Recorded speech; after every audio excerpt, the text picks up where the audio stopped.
ناظرین، آج میں آپ کو رمضان المبارک کے 9ویں روزے کی دعا بتاتی ہوں جو ہم سب نے مل کے بکثرت پڑھنی ہے۔ تو شروع کرتے ہیں۔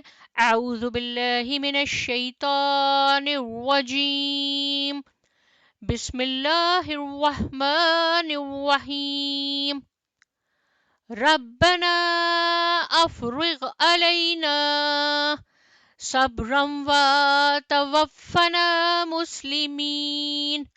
اے ہمارے رب، ہم پر صبر انڈیل دے اور ہمیں مسلمان فوت کرنا، آمین۔ یعنی اس دعا میں ہمیں اللہ تبارک و تعالیٰ سے صبر و جمیل کی دعا مانگنی ہے۔ اور صبر و جمیل کیا ہے؟ صبر و جمیل کا مطلب ہے کہ جب ہم آزمائے جا رہے ہوں تو ہمارے لبوں پر شکر الحمدللہ کے کلمات ہونے چاہیے۔ ہمیں صبر سے رحمت کا انتظار کرنا چاہیے۔ حضور پاک حضرت محمد مصطفیٰ صلی اللہ علیہ وآلہ وسلم کا فرمان ہے، جب کسی مسلمان کو کوئی قلبی تکلیف، کوئی جسمانی بیماری، کوئی دکھ اور غم پہنچتا ہے اور وہ اس پر صبر کرتا ہے تو اس کے بدلے میں اللہ تبارک و تعالیٰ اس کی خطاؤں کو معاف فرما دیتا ہے، یہاں تک کہ اگر اس کو کوئی کانٹا بھی چبھ جائے تو وہ بھی اس کے گناہوں کی معافی کا سبب بنتا ہے۔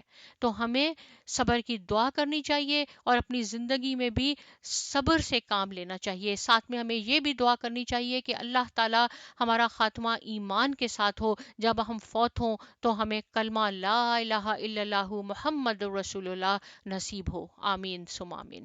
جزاک اللہ۔